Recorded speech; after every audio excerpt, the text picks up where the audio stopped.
Bugün həyatımızın ən gözəl günüdür.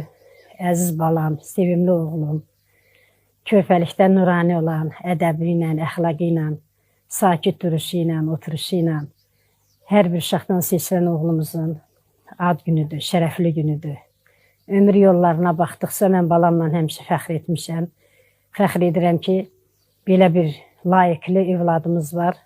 Yəni, bu kəlimə görə Allahımdan üzr istəyirəm ki, yəni bütün təriflər hamısı Allaha layiqdir. Amma biz evladımızdan çox razıyıq. Allah da ondan razı olsun. Elə körpə vaxtından bu uşağımızda qeyri-adi gözəllik var idi, nuranilik var idi, ədəb var idi, əxlaq var idi.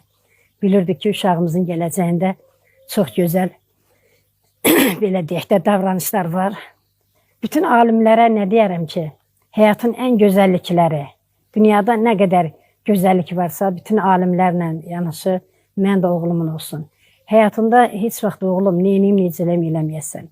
Həyatda nə qədər istəklərim varsa, yəni bugünkü günə və əl çatmaz arzularım varsa, bütün arzularına sənlə vahəm, bütün zamanlarımı çatsın. Amin Allah. Bugün sual eləsələr ki, sən necə fəxr eləyirsən həyatında? Mən özümlə yox, mən ona görə fəxr eləyərəm ki, mənim belə deyək də, insanların ədəbi özü ilə yox, onların evladlarıyla ölçülür. Mən belə bir evladım sənlə bərabər, yəni qeyri-evladlarımız da var.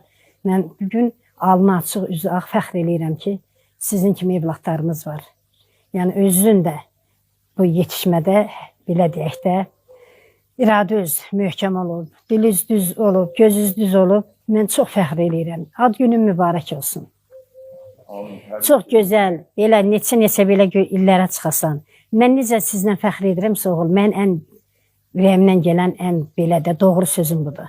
Mən necə sizə baxıb fəxr edirəmsə, siz də evladlarınıza baxıb bax belə fəxr edəsiniz. İnşallah. Yəni, həyatda ən böyük arzum, bütün cavanlar ədəbli, əxlaqlı, imanlı olsunlar, təqvalı olsunlar. Mən də Allahıma çox təşəkkür edirəm.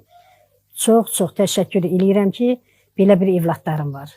Sağ ol oğlum, Allah səni var eləsin.